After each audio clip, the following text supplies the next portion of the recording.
नमस्कार। आज हम जिस स्रोत पर बात कर रहे हैं वो है राधा का मौन प्रेम रुक्मिणी के साथ कृष्ण।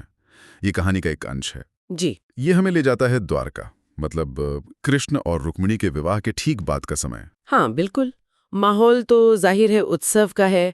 रुक्मिणी कृष्ण के प्रति पूरी तरह समर्पित है, उनकी पत्नी है। लेकिन कहानी का फोकस, जैसा आपने कहा, द्वारका की चकाचौंध पर उतना नहीं है। नहीं, बिल्कुल नहीं।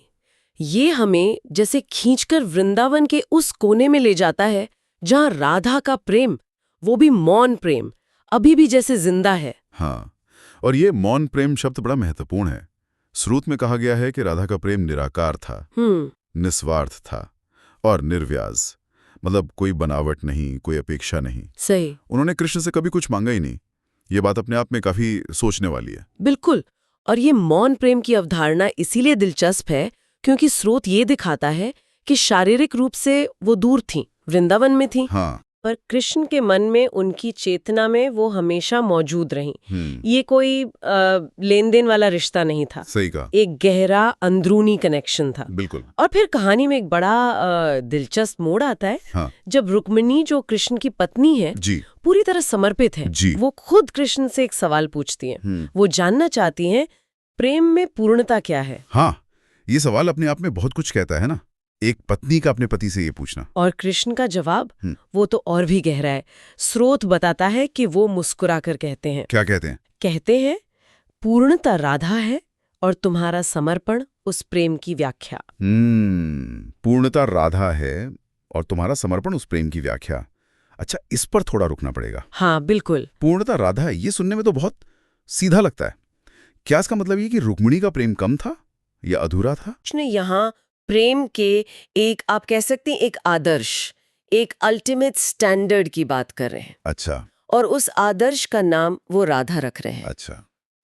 फिर वो कहते हैं कि तुम्हारा समर्पण, यानी रुक्मिणी का जो सेवा भाव है, हाँ। जो निष्ठा है, हाँ। वो उस आदर्श प्रेम को समझने का, उसे दुनिया के सामने रखने का, या कह लें उसकी व्याख्या, उसका इंटरप्रिटेशन करने का एक तरीका है। अच्छा। तो ये रुक्मिणी के प्रेम को कम नहीं करता, बिल्कुल नहीं, बल्कि उसे एक बहुत महत्वपूर्ण भूमिका देता है। वो उस परम प्रेम की इंटरप्रेटर है, व्याख्याकार है। एक अलग नजरिया है इसे देखने का। जी। और स्रोत ये भी बताता है कि रुक्मिणी के मन में राधा के लिए कोई जलन या कड़वाहट नहीं थी। नहीं, बिल्कुल नहीं, बल्कि गहरा सम्मान था। वो समझती थी कि कृष्ण के मन में राधा का क्या स्थान है, भले ही वो शब्दों में बयान न किया जा सके। और इसी समझ का सबूत है वो पत्र जिसका जिक्र स्रोत में है। हाँ, वो पत्र जो रुक्मिणी राधा को भेजती हैं, उसका सार बहुत महत्वपूर्ण है। क्या लिखा था उसमें? वो लिखती हैं करीब करीब ये कि तुम्हारा स्थान हमारे बीच भी अमर है, क्योंकि कृष्ण का हृदय जहाँ है वहाँ तुम हो। वाह, ये तो हाँ, ये रुक्मिणी की अपनी समझ, उनकी परिपक्वता को दिखाता है। वो किसी अधिकार या हक की लड़ाई में नहीं है। वो प्रेम के इस जटिल रूप को स्वीकार कर रही हैं। बिल्कुल, स्वीकार कर रही हैं और सम्मान दे रही हैं।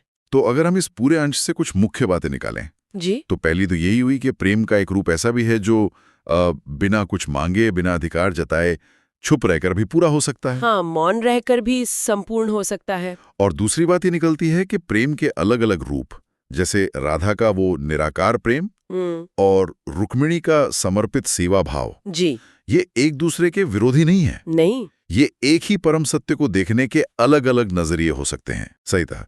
और तीसरी बात शायद रुक्मिणी के किरदार से जुड़ी है कि सच्ची समझ और सम्मान रिश्तों की जटिलताओं को स्वीकार करने में है, न कि उन्हें मिटाने या उनसे लड़ने की कोशिश में। हाँ, ये तीनों ही बिंदु स्रोत से साफ उभरते हैं। तो संक्षेप में कहें तो स्रोत का निचोड़ यही लगता है, सच्चा प्रेम अधिकार नहीं मांगता, वो मौन रहकर भी संपूर्ण होता है। बिल्कुल, ये प्रेम को अधिकार, अपेक्षाओं और यहाँ तक कि शारीरिक उपस्थिति के दायरे से भी बाहर ले जाकर देखता है। ये विचार आज के जमाने में हमारे रिश्तों को देखते हुए शायद थोड़ा आदर्शवादी सा लगे। शायद लगता है।